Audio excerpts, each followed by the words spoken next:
you do not agree? Sir absolutely agree. और इसमें हुआ भी क्या है, 28(6)(a) में तो जो आपने एग्जांपल दिया सर, वंडरफुल एग्जांपल। मान लीजिए बिल्डर ने 1 करोड़ की वो बिल्डिंग लैंड ली थी और उसने 2 करोड़ पे कंस्ट्रक्शन कॉस्ट किया, 3 करोड़ की कॉस्ट आई और स्टैम्प वैल्यू मान लो हो जाती है 15 करोड़ रुपए। और 28(6)(a) में क्या लिखा हुआ है कि जैसे वो कन्वर्ट करेगा उसको 12 करोड़ पे टैक्स देना है। Absolutely. 12 करोड़ टैक्स देना है क्योंकि उसे फेयर मार्केट वैल्यू पे देना है, जबकि उसकी कॉस्ट 3 करोड़ है, वो बेच नहीं रहा है लेकिन देना है। तो सर जहां तक मैं वही बात जो आपने पूछा था, जहाँ इंटरप्ले की बात है, मुझे जो लगा कि जो जो एंट्री 82 है उसमें इनकम की जनरल क्लॉज की डेफिनेशन है, लेकिन उन्होंने 224 को इनकम को जनरल क्लॉज के अलावा इतना इंक्लूसिव कर दिया और उसमें सारे डीमिंग प्रोविजन डालते चले जा रहे हैं। और कोर्ट ने भी कहा कि deeming provisions are within the Constitution of India, because of the reason the tax shouldn't be there should not be leakage of the taxes. That is the reason why more and more deeming provisions are coming into the picture. This is my take. Absolutely, absolutely. Because I think the jurisprudence has also to look at from this particular perspective that it has to be liberally construed, no doubt, but then it cannot go beyond the spirit of income. Yeah. I mean, income has not been defined under the Constitution. They only say taxes are income. So per se, the receipt or the amount which I am referring to has to be first an income to be brought into this ambit of taxation under this charge of tax under Section 4. So that is what the point which I was trying to make. And to my mind, even provisions like 56(2)(7)(b), which do not basically the receipt is not an income. So to my mind, I think they can be debated whether they are covered by entry 82 and the charge can be levied on them. I mean, if I think Asim possibly wants to make some comment on this, would like to add something here? No. I think we should cover. We have fair distance to cover.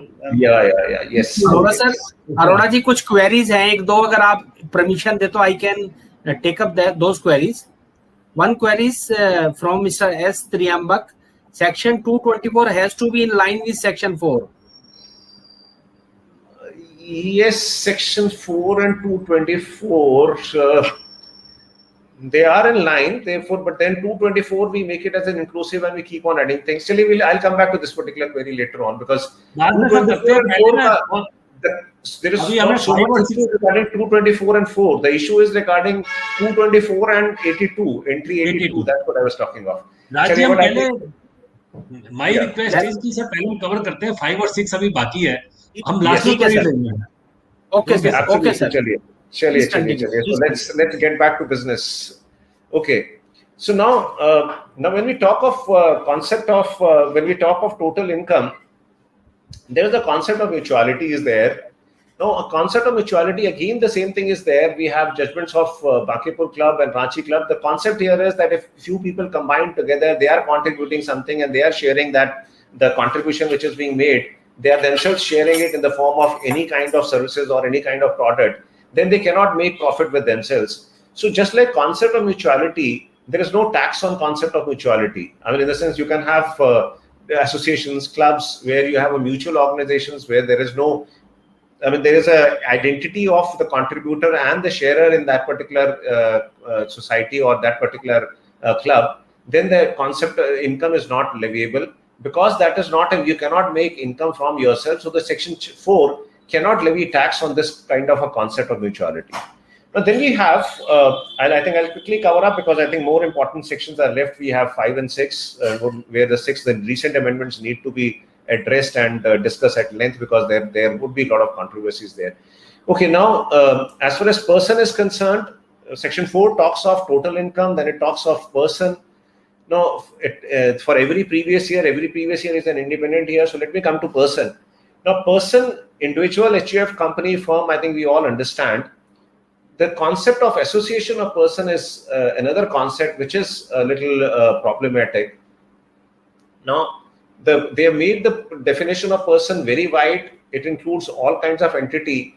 And then we have a last category where every artificial judicial person jurisdictional person not falling within any of the preceding subclauses. So that means the idea here of having this definition in clause 31 of section 2 is that no person should be able to claim, no entity or enterprise should be able to claim that they are not covered by the definition of person. So it is again an inclusive definition.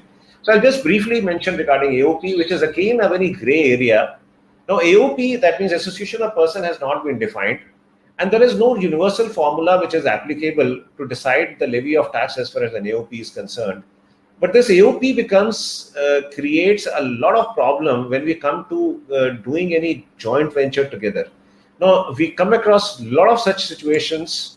We can have ECP contracts are there, where EPC contracts, where we have engineering, procurement and commissioning of a project is there. So we have different firms who combine with different kind of skill sets. They combine, and as far as the recipient of those services is concerned, the person is concerned, or the entity which is awarding that EPC contract is concerned, he doesn't want an individual relation with individual separate subcontracts with each one of them.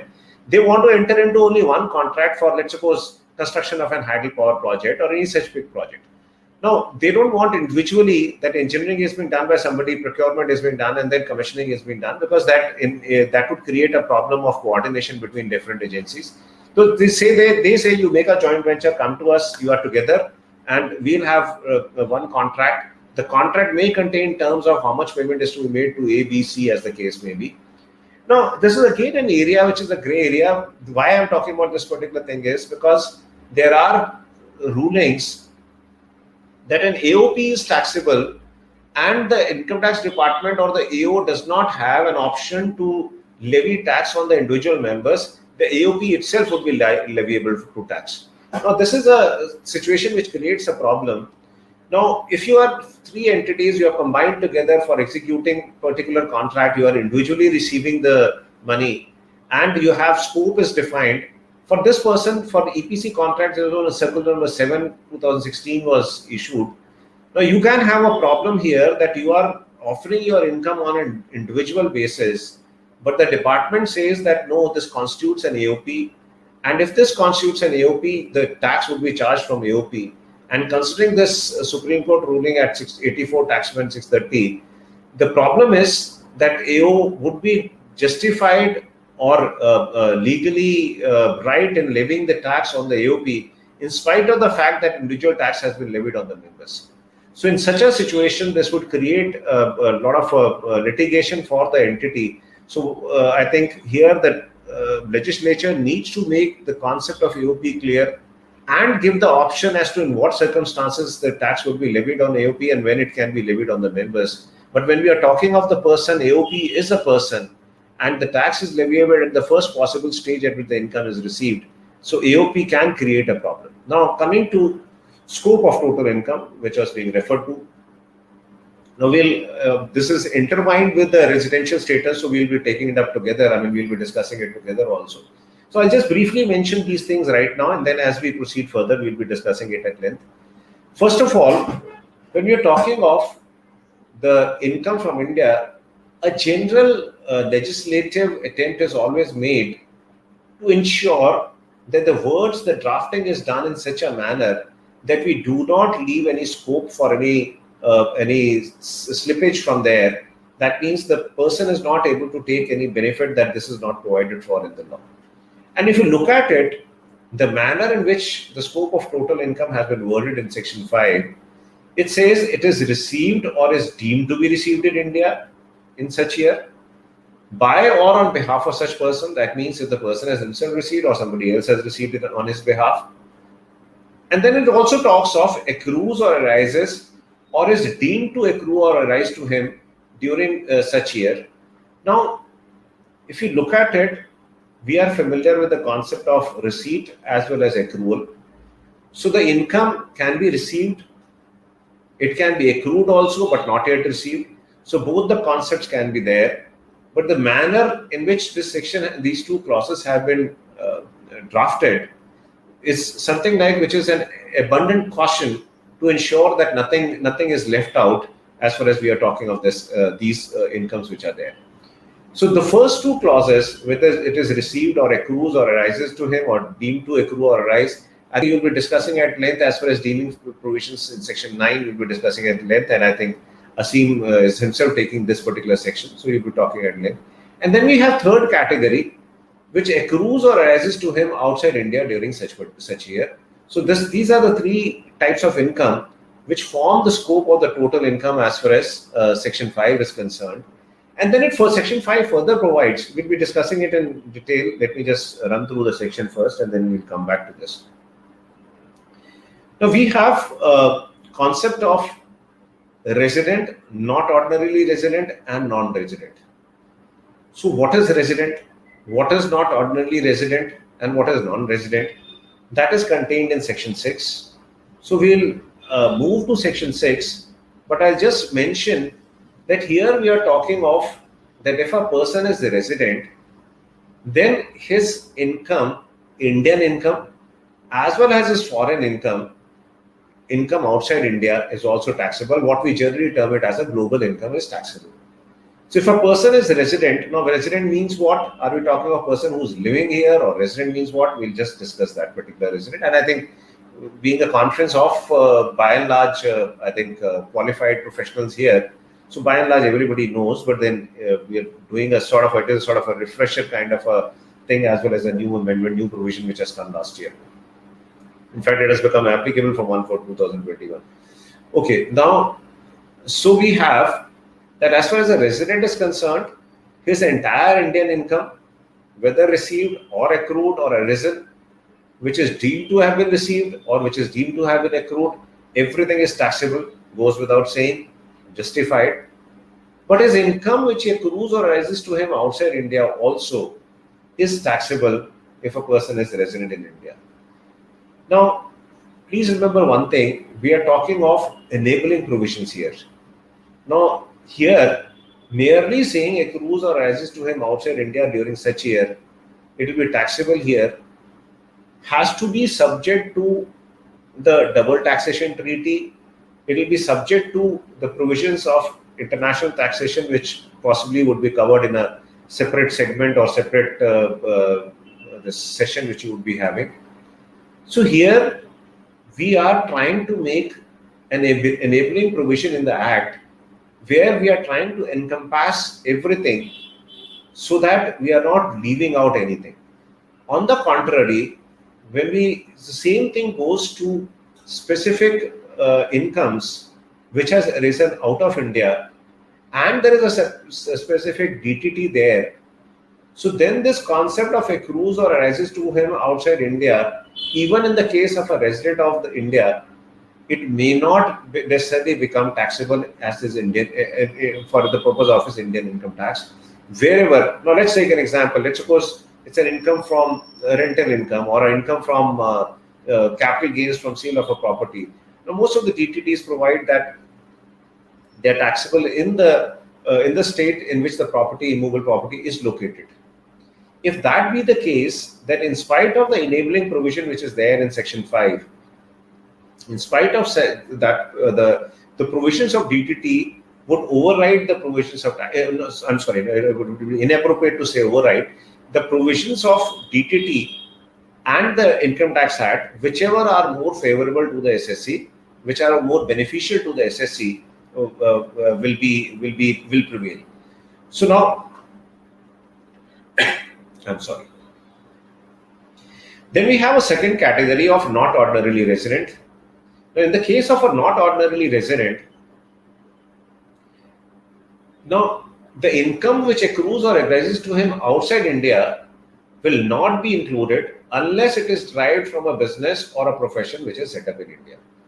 So when we are talking of not ordinarily resident, means he is a resident, but ordinarily he is not in India. So here what we have done is we have made an exclusion, what we did for resident. For resident, we taxed everything. That means what accrues or arose to him outside India was also becoming taxable in his hands in the case of a resident. Now here we say that if he has an income from business which is controlled in India, or he has income from profession which is set up in India, and this income is being derived from outside India, so only that particular portion of income would be included and rest of the income will not be included. And when it comes to non-resident, non-resident again, who's a non-resident, we'll be seeing that. So once it is a non-resident, then only the first two are taxable, A and B are taxable. That means we are talking of what has been received in India or what is deemed to be received or accrues or arises. That means Indian source. So a non-resident we can tax only for the income which has been generated from the source in India. Only that particular income is taxable in the hands of a non-resident. Whereas, for others we have much more taxability, liberal taxability is there. Now, Section 5 also provides for two explanations. Now, explanation 1 says that if an income has been included in the balance sheet, then merely because it has been included in the balance sheet, it will not be deemed to have been received in India, merely because it has been included in the balance sheet of the SSC. And second explanation is too obvious. It says that once it has already been taxed on the basis of accrual or receipt, whatever it is, then when it is actually received, then it will not be taxed. That means if it has already been taxed on accrual basis, then on receipt basis, it will not be taxed again. This is something which is very obvious. Now, to decide the scope of income, we need to have the residential status, because the scope of income varies for different residents. So we need to have the residential status in India to determine the scope of income of that particular person, the scope of income which is liable to tax in India of that particular person. So now, as far as persons is concerned, there are separate provisions which are there for an individual, for an HUF, for a company, as well as other persons. Let us take up individual first. Now, as far as individual residential status of an individual is concerned, Section 6, Clause 1 has two subclauses, which provides that in case the person fulfills, any person who fulfills these two clauses, he would be deemed to be resident in India. Now, B is not existent. B has been omitted long back. So we have only A and C existing in the statute today. Now, A is the basic primary subclause as a result of which any person becomes a resident in India. And this clause A is that if the person is in India for periods amounting in all to 182 days or more, he'll be treated as a resident in India. Now, please remember that when we are talking of this concept of resident in India, it does not mean that he should have a permanent domicile here, which used to be the concept in Clause B long back. Now, he doesn't need to have a house here. We can have a situation, it is not restricted to only Indians. We can have a foreigner here. A foreigner comes to India, stays in Taj Mahal Hotel for more than 182 days. He doesn't have his family here. He doesn't have his wife here. He doesn't have his children here. His children are studying back home in his home country. He doesn't have any domicile in India. No ration card, no Aadhaar card, nothing. Passport is foreign passport. But then when it comes to resident, for the purpose of income tax, he would be treated as a resident in India because he has been in India for periods amounting in all to more than 182 days or more, then he'll be treated as a resident in India. Another thing which I would like to point out here is, there is a concept of non-resident Indians under the FEMA provisions also. Now there, the provisions are different. Although the nomenclature which we are following is the same, but when we are talking of Income Tax Act, the provisions of Income Tax Act would apply, and we will be checking the residential status of the person as per the provisions of the Income Tax Act, irrespective of his domicile or irrespective of his categorization as a resident or non-resident for the purpose of under FEMA or under any other law would not be relevant. With this background, when we look at it, it seems quite logical that if the person is spending, any person, I mean, whether it is Indian citizen, Indian or foreigner, whosoever it may be, any country, PIO, holding Indian passport, holding foreign passport, 182 days basically means we are talking of half the time. That means if he is spending more than half the time in India, then he should be classified as a resident in India. Fine, very well understandable. Then we have clause C.